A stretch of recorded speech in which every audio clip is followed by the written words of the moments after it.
round table back there. He does have them here tonight. We will have them at society. First, can everybody hear me? I'm not going to use the microphone. I'm going to be moving around. Okay, good. Everybody see the screen? Yes, please, the light. Well, not all the way.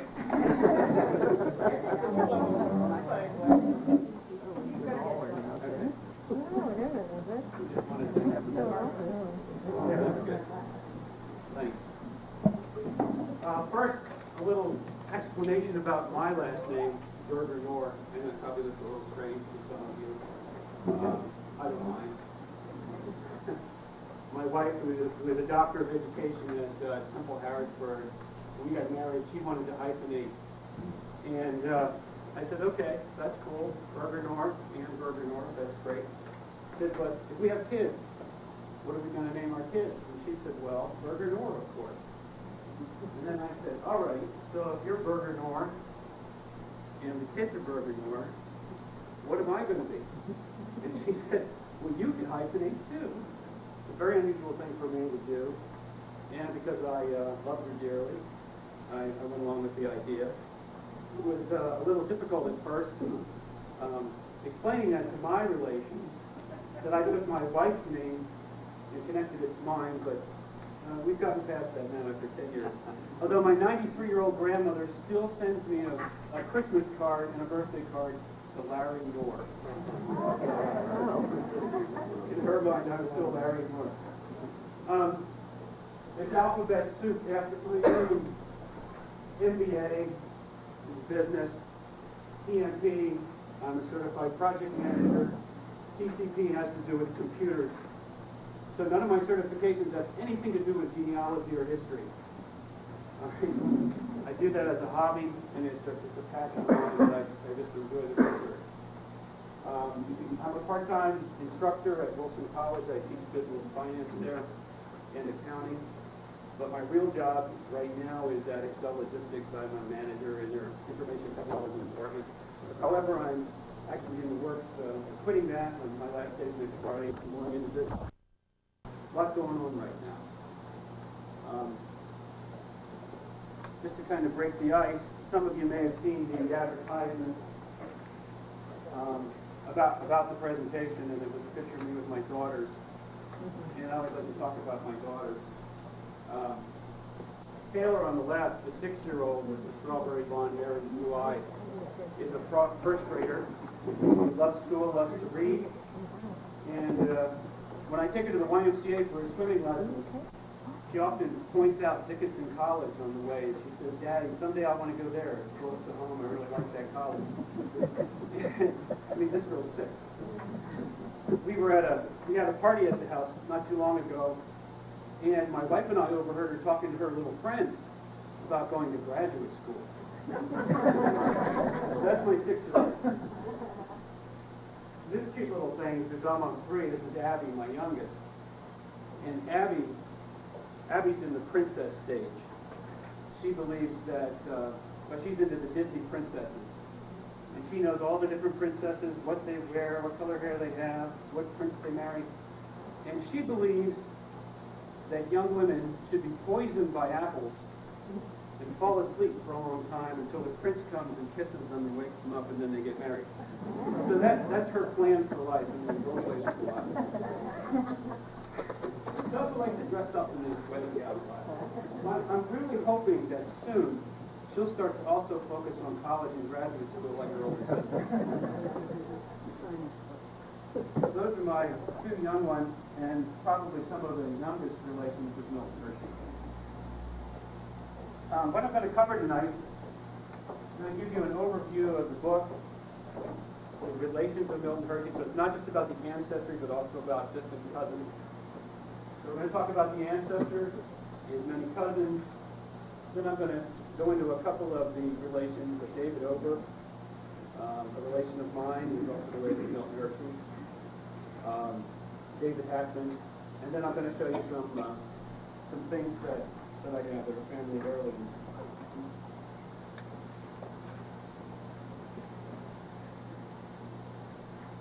So, asked the question, why should we be interested in Milton Hershey's genealogy? And of course, Milton Hershey had been a famous person, fabulously wealthy and successful. I mean, I think some people like to research and find these kinds of connections in their family history. It's pleasing to do so, and maybe some of that will rub off on us. But I find for myself, there are some other reasons. And it really has to do with the Hershey community, what a great place it is to live, the history of it, Milton Hershey's legacy. You think about what he's left behind, the community, the amusement park, and the school.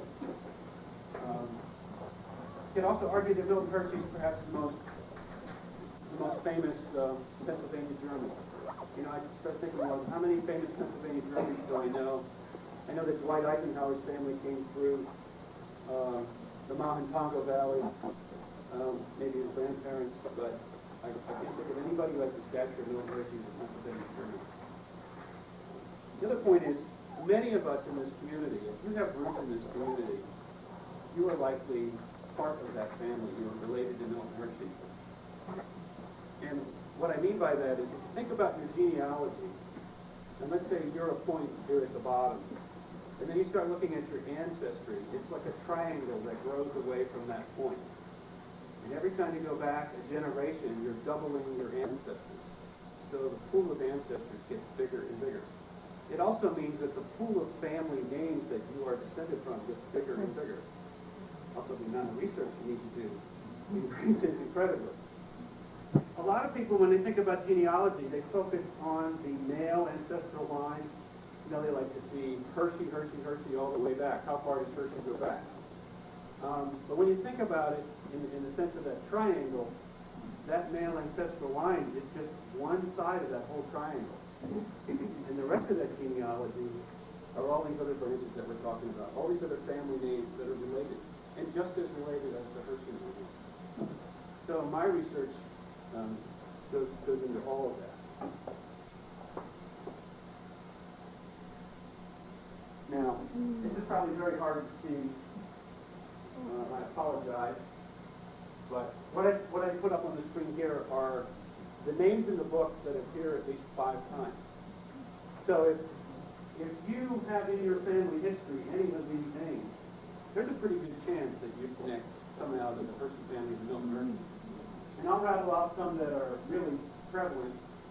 Fair or Barr, Brubaker, Buckwalder, France, Easton, Terror, Hackman, Hershey, of course, Hofstetter, Kaufman, Kennedy, Landis, Lefevre, Martin, Meyer, Miller, Neff, Ober, Rohrer, Schenck, Sensitive, Snavely, of course, Stauffer, Weaver, Wenner. I mean, when you hear these names, it's like it's a who's who of like Lancaster County and early Dauphin County, Eastern Dauphin County. So I have a question for you all. How many of you tonight already know you're related to Milton Hershey? So now you can raise your hand.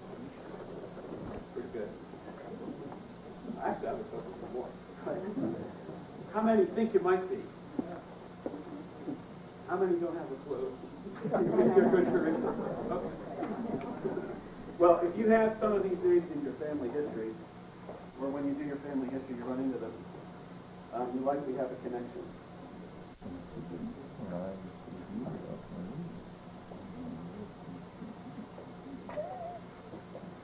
So, the title of the book was Milton Snavely Hershey, the relations of Milton Snavely Hershey.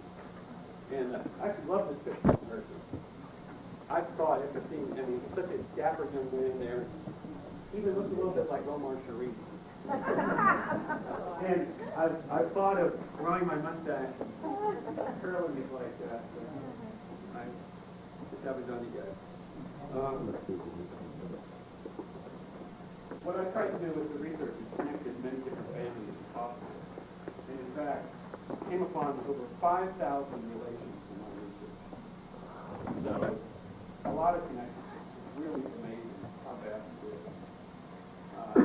Especially when you think of the fact that Milton Hershey didn't have any children, he didn't have any siblings that lived to adulthood.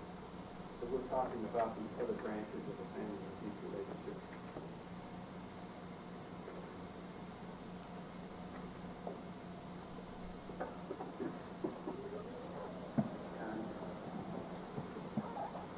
many of you know, Milton married Catherine Sweeney. I just mentioned he had no children. He also had no siblings. So as far as descendants from this branch of the Hershey family, they're just garnered. And I think that's why Milton, especially after losing his wife in 1915, she was fairly young, 43. He lived for 30 years as a childless widower. So, you know, you can think he'd be a very lonely man. But it explains, too, why he was so focused on philanthropy and orphans. Certainly a lot of people have been touched by that. Yeah, about 8,000 of it was. 8,000 grateful. Yes. Grateful people, I'm sure. You believe 20,000? That's amazing. 8,000 is cool. So as I take you back, I'm going to take you back a couple generations in the Hershey lineage and show you some of the branches. And the first one are the parents. Now, I think it's pretty well known that Milton Hershey's parents didn't really get along very well. Might explain why he didn't have too many siblings. I love these pictures. I must admit, I stole them from the internet. They from a Hershey history website. You know, hands on hips, look at how they're scowling. And I think in reality, if you turn the picture so they'd be facing themselves, that's probably how they were in real life. Angry at one another. I can just see her saying, "Henry, where you been?" And him saying, "Oh, I've been out in western Pennsylvania. We struck oil, we're going to be rich."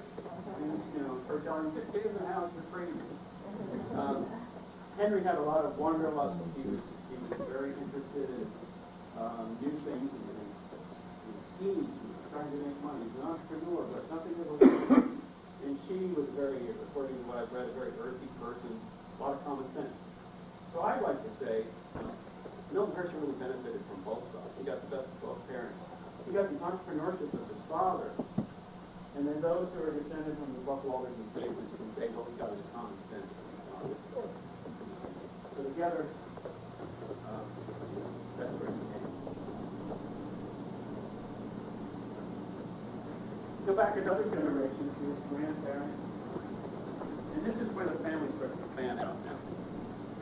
Milton has a lot of first cousins. He has aunts and uncles.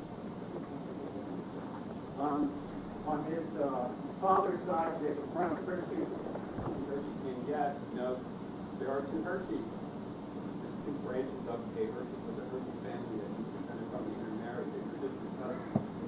That's why Hershey had the middle name of Hershey in the last name. That couple had 7 children, and one of them was Elias, and Uncle Elias was the father of Ezra Hershey. Ezra Hershey, who was the treasurer of the Hershey Chocolate Company, and was perhaps the financial wizard behind everything. And as someone who teaches finance at the college, and has run a business in the past, I can tell you that knowing finance is the lifeblood of any business. And there ought to be a book written about Ezra Hershey, his contribution to the company. So that I think there's an untold story there. Forgive me if there's been a book written. On the mother's side, you have Abraham Bar Snavely and Elizabeth Buckwalter. Those are his maternal grandparents. Aunts and uncles on that side. One of them was an Aunt Matilda, also known as Aunt Maddie, who never married, but she played the role like a guide or a nanny to Milton, and had a close relationship with him. She also sponsored some of his ideas.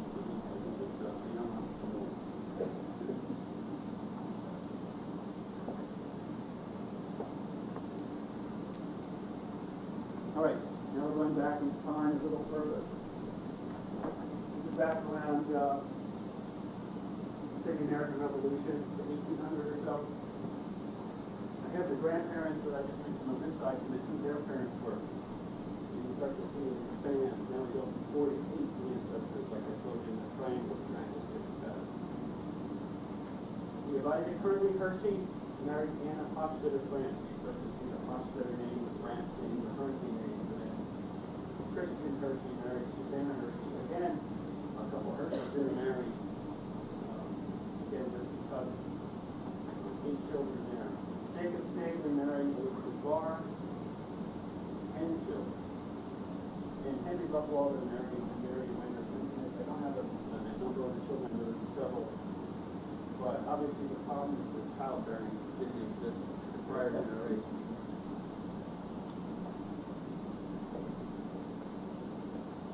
I'm going to turn the clock back just a little further. And what you'll see here are the second great-grandparents. Here's the great-grandparents we just talked about. I'm going to go back another generation, and we've got all of them recorded. Most of these were the first generation born in Pennsylvania before it was the United States, when it was still a colony. These people were living mainly in the Lancaster County, western Lancaster County, Dalton County, Lebanon County area. And these people lived in the expanding that is Weber, the newcomer name, E.D., Brubaker comes in, Graybill or Craybill later. So now we expanded to 16.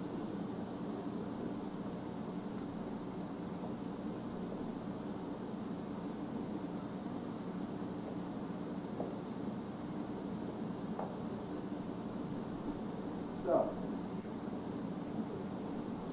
you could go on and on and on. And unfortunately, we don't have records too far back. But if you look at the families that settled here, came over from somewhere in what is now Germany, these are the family names that came from the Lancaster County area, the area that I just talked about, from which Milton S and many others also. And I haven't put on this list of names in the book, in the research. I have a lot of family names from in the old country that's not really included here, only going as far as the names in this area, because we have more than names.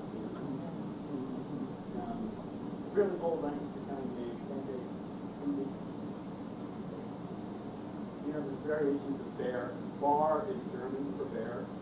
Sometimes they anglicize the name, or there's names that spell the bear. Graybill is numerous variations of that. Brubaker, Brubacher, and so on. Hershey even has the old country, so it's actually a record.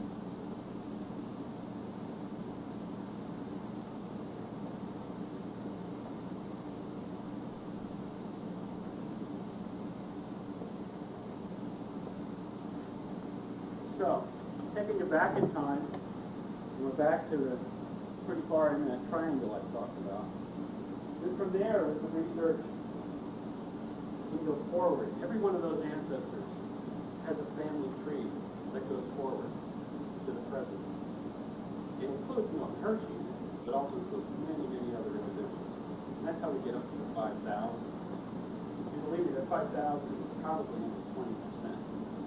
If I keep going into this and researching this, I end up with probably a 4-volume set.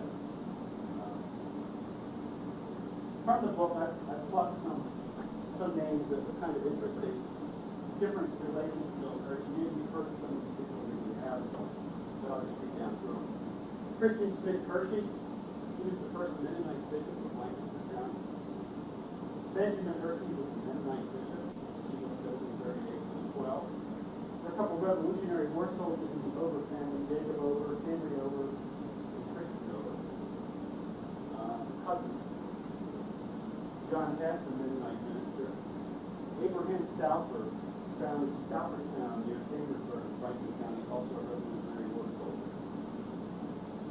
Abraham Hershey Stauffer, who founded a place called Stouffville near Toronto, Canada.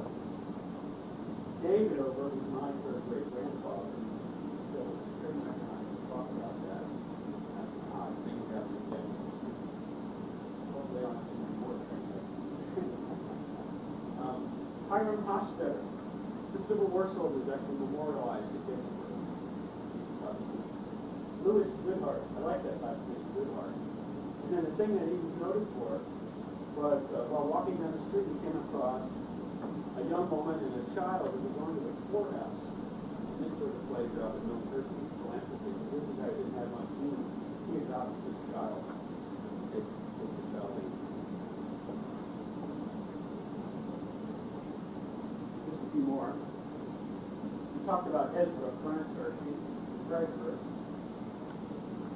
Edwin Eshelman, the first veteran who died in 1860 after the battle. Taylor Hochstetter, who is a contemporary, lived about the same time as Milton Hershey. Died at a candy maker in Pottsville and Reading. Imagine if he had been a candy maker for his state instead of being Hochstetter, the great American chocolate bar. Doesn't quite have the same ring. Then there's the story of Sarah B. Richardson Snyder. Now I'm getting a little dirt here. A distant cousin, of course. She was killed by arson. Somebody put arsenic in her coffee and also was poisoning her daughter. This happened out in Illinois. This is the branch of the family that was up in Peoria. 1894, a big scandal. And they could never figure out who did it. And I'm reading it this house, and they don't even think that maybe the husband died. It had something to do with it. He never got sick. You know today how the husband is always the first one they go after? For some reason, you know. Wife, I don't know. David Over Wolf, World War I veteran from High Spire. I have a lot of connections from High Spire area. Henry Weber, one of that time of day. Some of the first settlers, I think, in the Peckwood area, had 3,000 acres of his two brothers, called Webersall, now known as Beaverland, that went to the Webers of Beaverland. Benjamin Landis, Landis names all over the place, even where they didn't. John Hershey, he was killed at a railroad crossing in 1859. I find it hard to believe that somebody with a horse and buggy would get killed at a railroad crossing in 1859. I mean, I guess if there was a traffic jam or, cars trying to rush across. Put popping along in an hour just to hear the train, see the train. I'm intrigued by that. I want to research it more and see what the sort of work. I wonder if he fell asleep with the rain. Drinking it, sure. I don't know. Here's another Hershey, Jacob Hershey, was a minister in paradise. That'd be a great place to be a minister. Paradise is one of those little Lancaster County towns. And I must be not impressed when I saw Minister in Paradise and I saw Lancaster County and strange town names. I immediately thought, I wonder who is the minister in intercourse. If that would be a step up.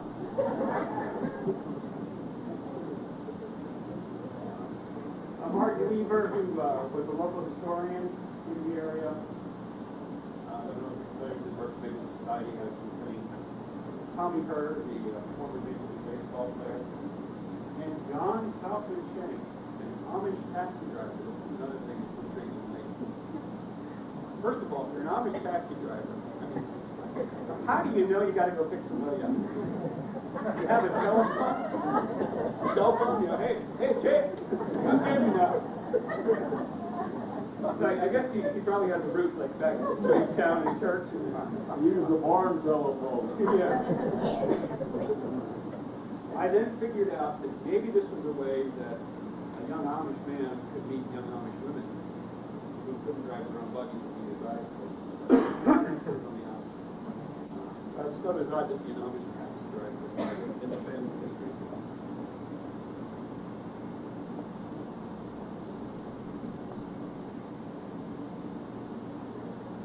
Now I'm going to switch to one of the cousins I mentioned before and go into a little more detail.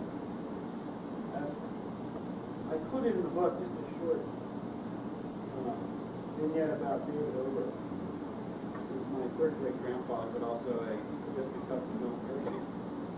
And he met a very strange end in 1887. And this is the actual photograph that I managed to get of the actual train wreck that he died in. And the two of them collided. This is in Ohio near Sandusky.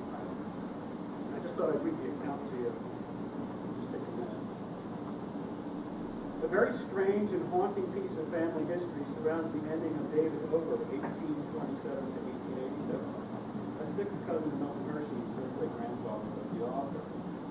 David is honored by an obelisk tombstone in the Overplot in Oberlin Cemetery, Oberlin, PA, not too far from here. When I was shown it as a youth by my grandmother, I was always intrigued by the epitaph reminding us of David's demise in the B&O train wreck in Columbus, Ohio, January 4th, 1887. Several years ago, while visiting Oberlin Cemetery, again to photograph tombstones, I was reminded of the epitaph. This prompted me to research the circumstances of the wreck. A drawing of the accident can be found in the book Train Wreck, Pictorial History of Accidents on the Main Line by Robert Reed.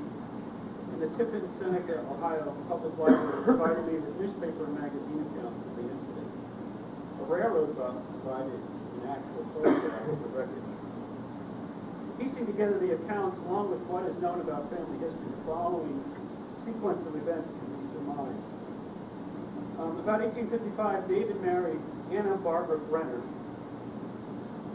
And in 1876, 21 years later, Anna died, leaving David a widower at age 49, and left him with 14 children between the ages of 0 and 20.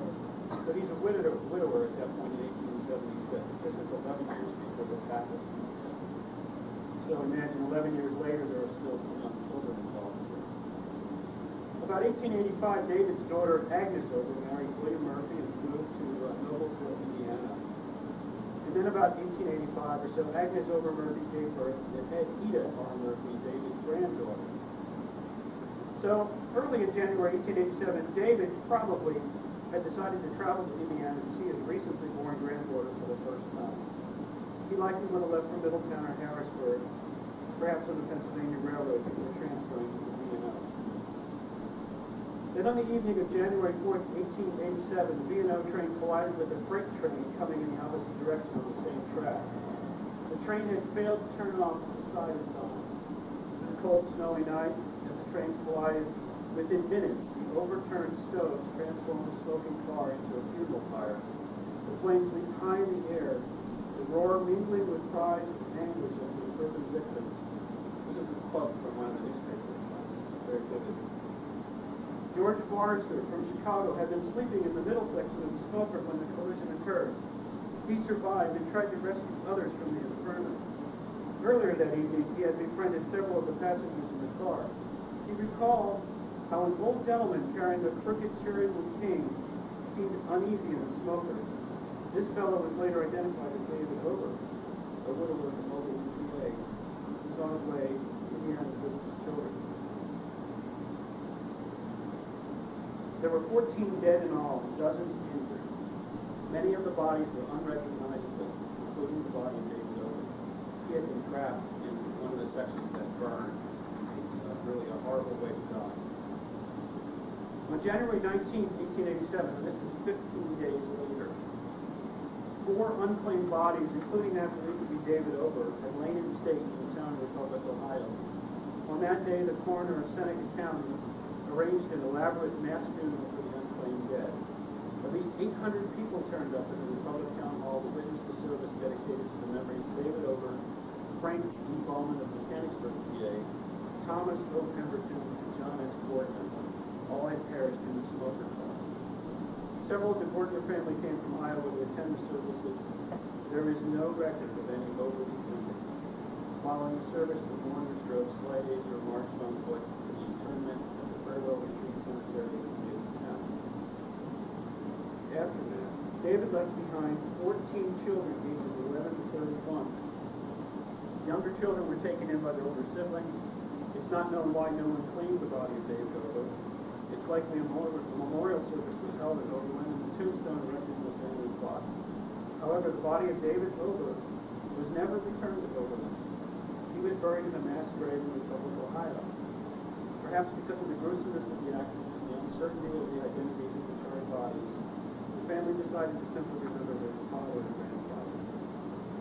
We move forward to September 2002, while I was visiting Columbus, Ohio. I detoured through Republic, Ohio, and I found many of the old buildings from the period were still in existence.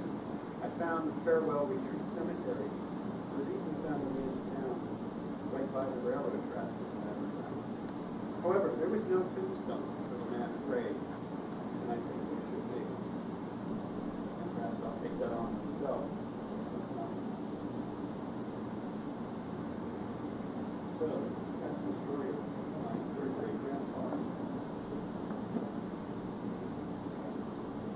Now a little bit about another interesting relationship.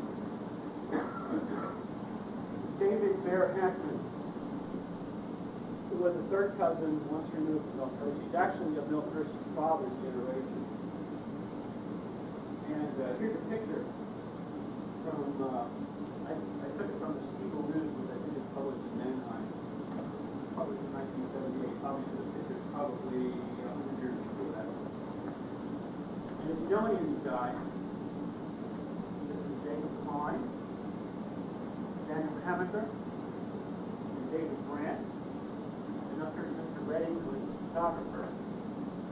James Dunlap, Sam Ensminger, who has a story in how to deal with it, and then David Ackman.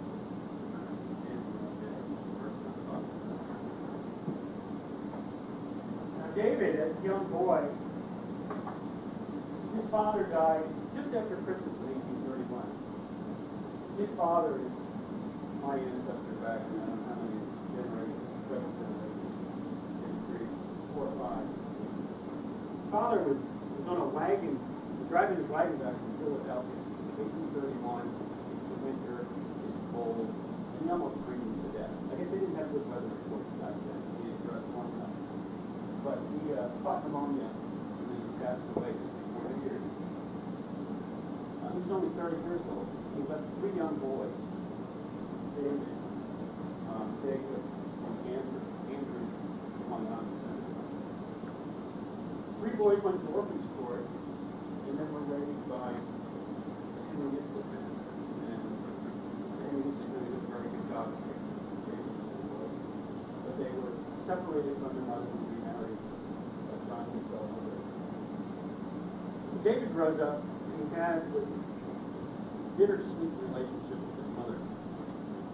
And at the age of 23, in 1850, he gets the idea that he's got to make his fortune himself. And he had that entrepreneurial desire, like Milton, like Milton's father. He writes a letter home to his mother from Ohio, or from Independence, Missouri. He gets all the way up to Independence, Missouri on his way to California in 1850. That's when he finally writes his mom. And he starts out the letter by telling me, he's like teasing her, taunting her. He says, "Mom, I'm 2,000 miles away from home, and I'm about to go into territory with a savage Indian." And then you're being his mother, reading that. It's like, I haven't heard from my boy in a year or 2, and now he's going to die.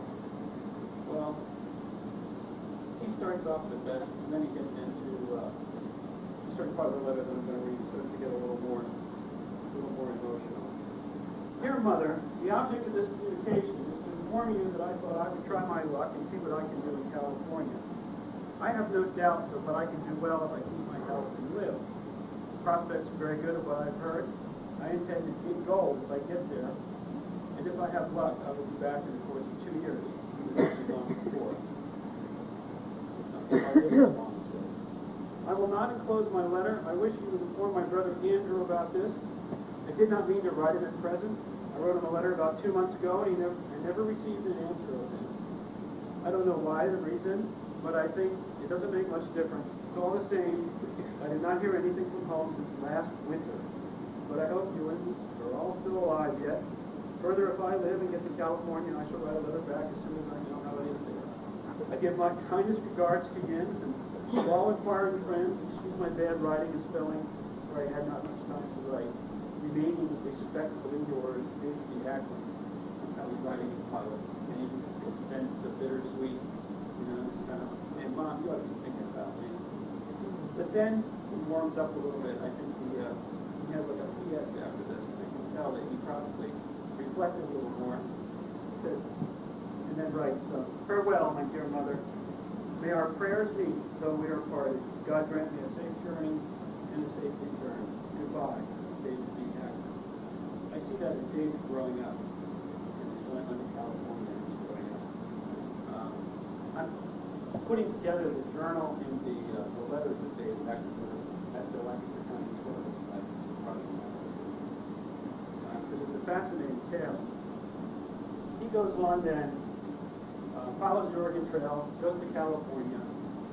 He almost drowns. he almost starves to death. At one point, he was eating what he can off the bones that were laying on the ground. It got that bad.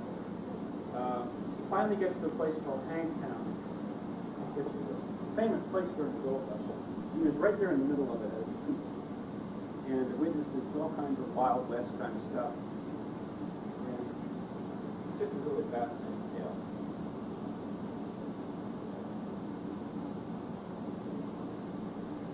Along the way, there's another piece of family history here. I'm actually in possession of a book that he carried with him that was passed down to me. This is actually Andrew's book that he got from his father. It was given to David when he went on his trip west. And this is an 1828 edition of the Lana Gregorian Bronze, the Hallmark French. I don't know if any of you know this, but it was seen as a good luck tower. And this book made it through all the stuff he went through. And fortunately, it's still intact. I crossed water a lot, so I guess I managed to keep it dry. So that's an example of natural coverage.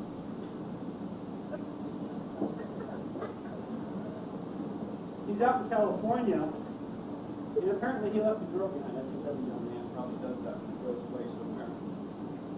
And just this past month in the Lancaster County Historical Society Journal, they included one of his letters. His letter poem to his beloved Karry Miller, who he ended up marrying. No, he's been away for 4 years from this girl. He hasn't seen her. He hasn't been back in Pennsylvania. He's starting to think he's coming home. He's probably going to want to hook up with this girl. And remember, too, these are Victorian times, so things are very proper. He writes from California on October 4th, 1854, Miss Miller, excuse me for thus addressing you, but as I have not had any letters from you since I have been in California, I am at a loss how to address you.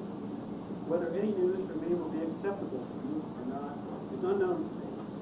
All that I wish to acquaint you of is that I'm about to leave California to return home. By the time that you receive this, I shall be in New York and Philadelphia. But before I come to Mannheim, I should wish to have you send me a few lines to Lancaster, that I may know whether I am a welcome visitor to you or not. I should be happy to call on you first, if it may please you of my doing, so I would furthermore state that if I ever have the honor of meeting you, I can meet you with a true and honorable heart. Be assured of, with these few lines, I will come to close, hoping that in a very short time, I may have the honor of seeing you. From him who loves but one, yours truly, David Hackman. Obviously, he missed it. I don't know why they didn't communicate for 4 years. But they ended up getting married, and it ended up one of the love letters that they started to display.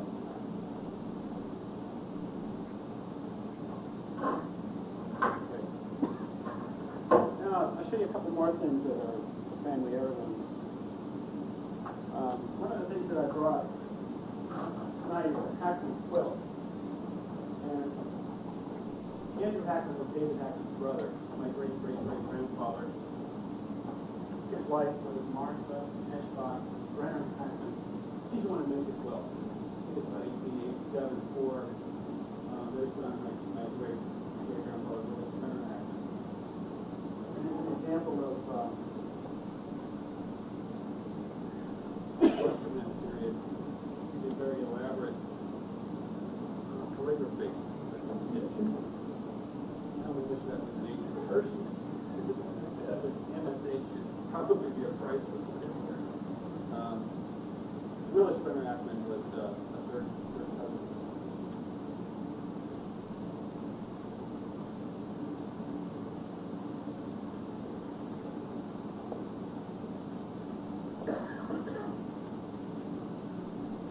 I also brought along tonight something that I rescued from Egypt just last week. Now, can you believe that somehow this fell into an antique hand? This is a big old leather-bound family Bible from about 1845. And it has in it beautiful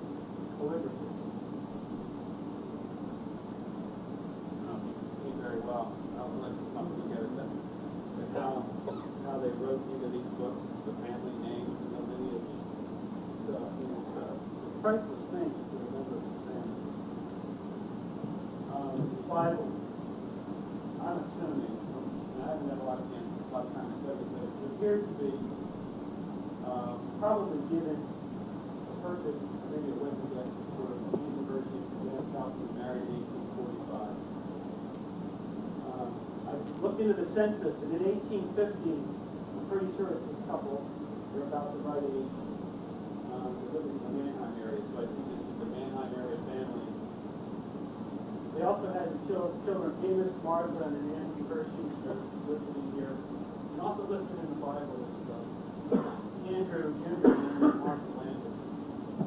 So I just wanted to let everybody know that I've come across, if you know anybody related to this family, please get in touch with me. I'd like to determine this too. I'm only looking to recover the cost of the rest of this book. I'm sure somebody will be very happy to have that.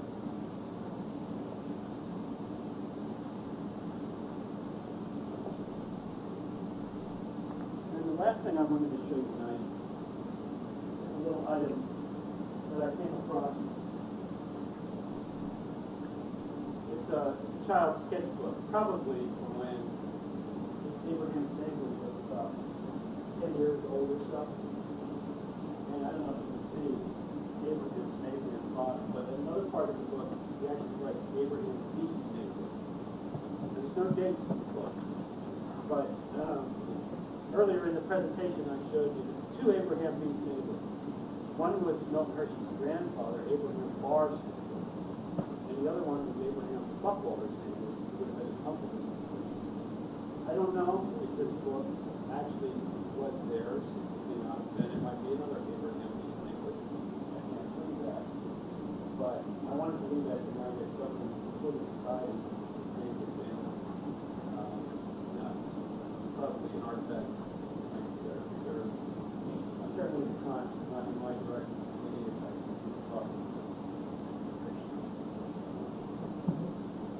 All right, I was going to leave it open for questions. If anybody had any questions, I'll try to answer them. If you've got specific family lineage questions, it's hard to answer without getting into the database. But I can certainly exchange phone numbers with you. Did anybody have any questions about the presentation or any other questions? Yeah.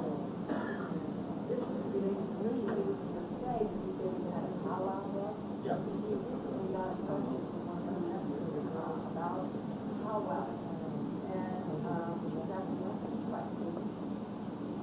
And does it, the powwow, Which one? yeah. Yeah, they use it in American term for it, but it's really German, Polish, maybe just say that. And there were 50 people within the powwow. Right. Or, is that right? Yeah, and there's different prayers in the book. They might have a spiritual icon like you for spell, and it sounds like this prayer. Really what they were trying to do was tie Christianity with folk magic. And some people were superstitious. A lot of them really believed in it. There's a lot of testimonials that it worked for some people. She said her brother, she thinks her brother was pretty, they're similar. I'm not exactly sure what that was. It wasn't but she said that she asked her mother what the powwow was. She said you weren't allowed to tell a relative. And then later on she had someone else and said, well, you're not allowed to tell a woman. But mostly men who do powwow. Actually, I think what happened was, I'll let you jump in. I think it switched genders generation to generation. I inherited that book from my grandmother, but we never had a chance to really discuss it. I don't think she never practiced it, but she always passed it on to her son. And I got time to give it to my daughter. I was talking to this. I don't have to pick out which one. We'll carry it in. Somebody else have anything on powwow?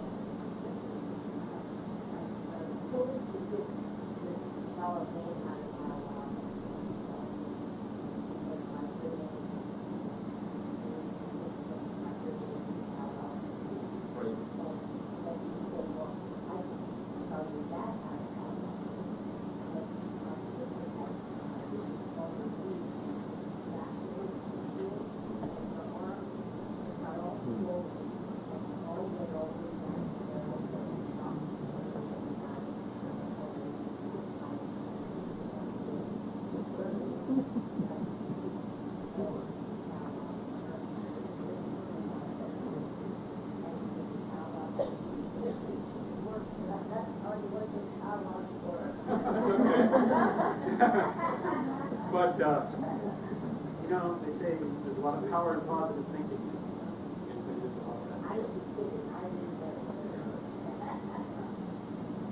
Anybody else? Yeah.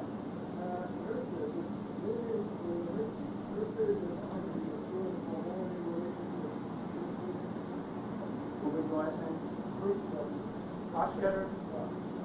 I'd say very likely because the Hochstetters come into the Hershey family very early, back in the 1700s. I'm descended from a Hochstetter, probably. And it's Palmyra, so close. No, it has to be. Could be done too. They might be in the book or be in the next edition.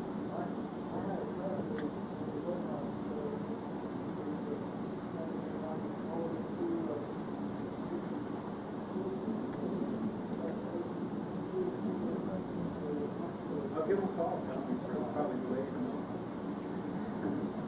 There's no money there. That was 60 years.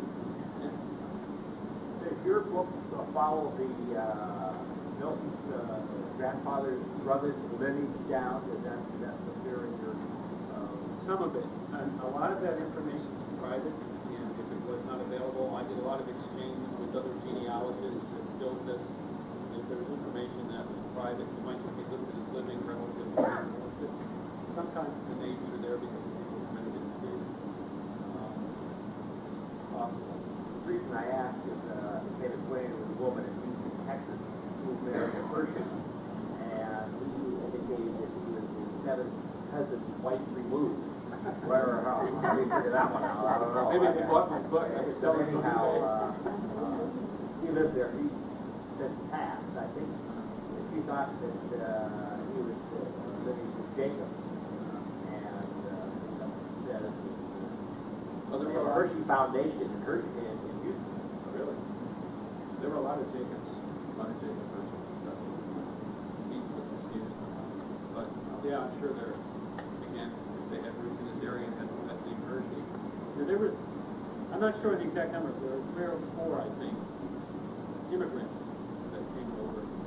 I don't know how related they were in the old country, but probably they were from the same region of the German states. There's a good chance they were all related too. Yeah. Why were there only 3 brothers? Because I know my grandfather, he was Canadian, Palmyra. He said there were 3 Snavely brothers. And then my father was blind reader, and 3 brothers came from, why? So Why are there 3 blind always mice? I don't know. 3 men in a tub, 3 brothers. I don't know. Maybe it's just that number that's important. According to my grandfather, they settled in Dalton, Cumberland, and Lancaster, and he said that, was deceased, but he said that Milton Hershey family came from Lancaster and went to Dalton, settled in Dalton. Right. And I have a whole story Did it? of coat of arms and the whole bit, and all the names are listed in the United States. My cousin Jack,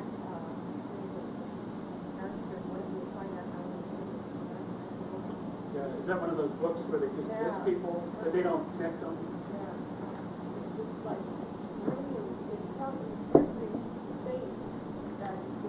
Oh, okay. Oh, okay, just a listing. There are quite a few Snavely research that I've done. Not enough Snavely, but there's quite a few. And especially as you fan out from the older generation. There is a chance that I find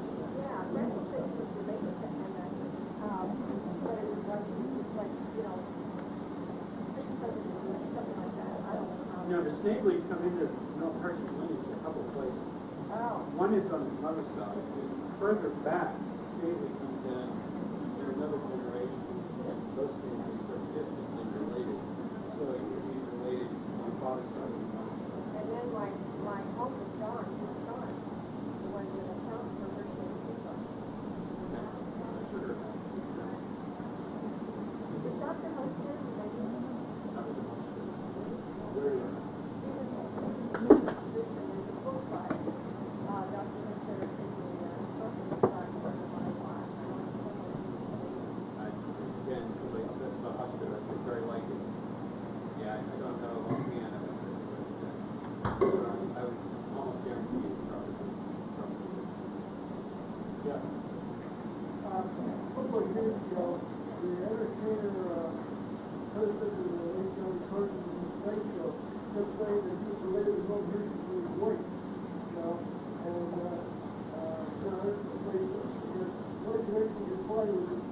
that's why I want to make it, putting in this kind of gap. But, is there any relation there, like I said, talk about the relation to that part of Old Hershey? No, I haven't seen anything with Jack Harlow. But you said it was Jack Park, right? You got it, what was her maiden name? Oh, Wagner? Oh, the neighbor. Oh. Most likely. Yeah. So, back in the Thank you. back in the 70s, I had a fellow who worked on the station. His name was Milton S. And he was the director of Coach Mother. You had any? I think so. So, he was in the Air Force for 20-some years, and he came out for it was the first job he had out, really married. Yeah. His mother was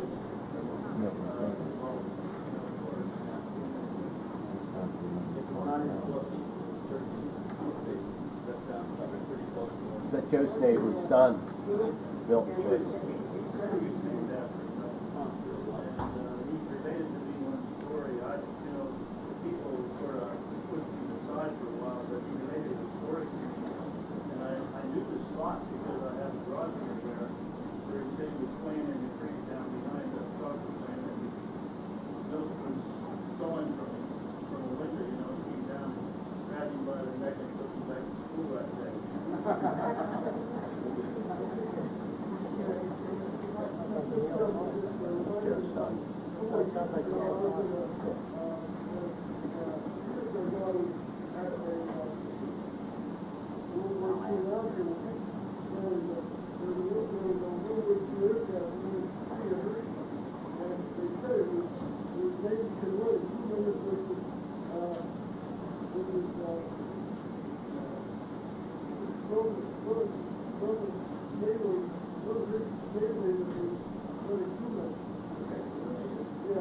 Yeah, I didn't run into that story.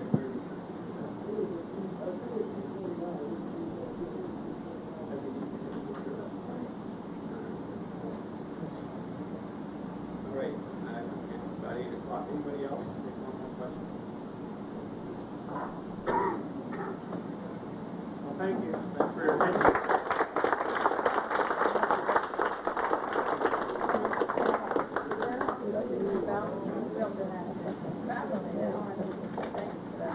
And all of our visitors.